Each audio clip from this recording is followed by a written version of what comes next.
Hello అండి, welcome to my channel Sanskrit lecturer Haima. అందరు బాగున్నారా? ఇవాళ మనం అరిషడ్ వర్గాల గురించి మాట్లాడుకుందాం. అరిషడ్ వర్గ. అరి అంటే శత్రువు, షట్ అంటే 6, వర్గ అంటే గుంపు. అంటే ఇది శత్రువుల గుంపు అని అర్థం. శత్రువులు అనేవాళ్ళు లేకుండా అసలు ఎవరైనా ఉంటారండి? ఎవ్వరూ ఉండరు. సో భూమి మీద పుట్టిన ప్రతి ఒక్కడికి శత్రువులు అనేవాళ్ళు ఉంటారు. శత్రువు లేని వాడిని ఏమంటారు? అజాత శత్రువు అంటారు. అంటే శత్రువు అనేదే పుట్టనివాడు, శత్రువు అనేవాడే లేనివాడు అని అర్థం. ఓకేనా? అయితే మనకు బయట శత్రువులు ఉండడం సహజం. అంటే నేను అందరికీ నచ్చకపోవచ్చు, మీరందరికీ నచ్చకపోవచ్చు. సో అలా మనకు ఇష్టం లేని వాళ్ళే శత్రువులుగా మారచ్చు కదా. కొన్ని సందర్భాల్లో వాళ్ళే శత్రువులుగా మనకు మారచ్చు.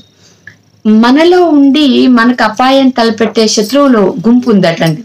ఏంటా గుంపు అంటే కామ, క్రోధ, లోభ, మోహ, మద, మాత్సర్య.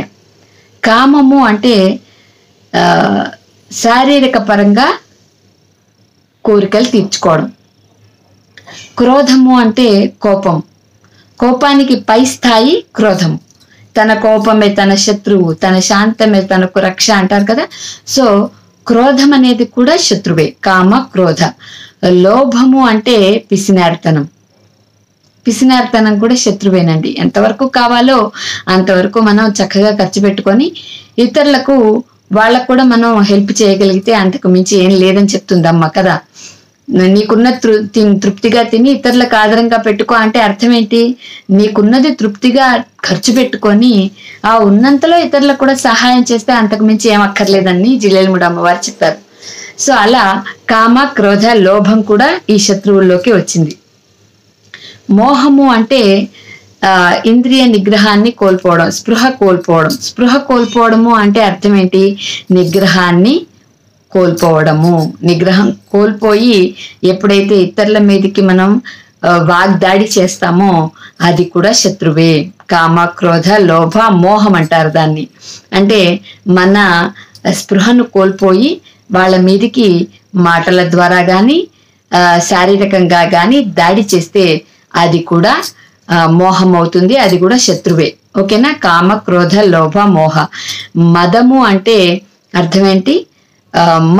మత్తెక్కడం, ఇంటాక్సికేటెడ్ అంట మనం ఇంగ్లీష్లో. అయితే మదం ఎప్పుడు ఎక్కుతుంది? ఏమైనా పానీయాలు తీసుకుని ఇతరుల మీదకి మత్తెక్కి దాడి చేసి. ఈ మధ్య చాలా సందర్భాల్లో తాగేసి వెహికల్స్, కార్లు, స్కూటర్లు నడిపేసి ఇతరుల మీదకి ఎక్కించేసి కొంతమంది అమాయకులైన జనుల ప్రాణాలు తీసేస్తున్న సందర్భాలు మనం చాలా చూస్తున్నాం కదండి.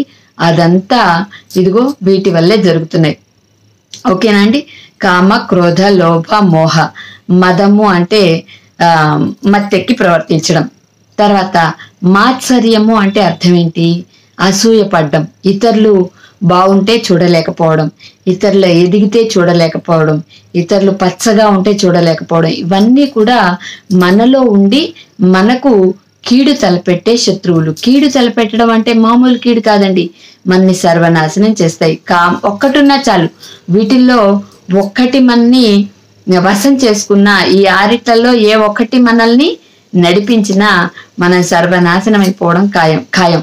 కాబట్టి వీటి వశం కాకుండా వాటిని మన వశంలో ఉంచుకొని మనం అదుపులో పెట్టుకుంటే వాటిని మనం జీవితంలో బాగా ఎదగగలుగుతాం. కాబట్టి ఈ 6 అదుపులో పెట్టుకోండి, చక్కగా మీరు జీవితంలో పైకి ఎదగండి. ఓకేనండి? సో ఇవాల్టి విషయం మీకు నచ్చితే నన్ను ప్రోత్సహించండి. Thank you one and all.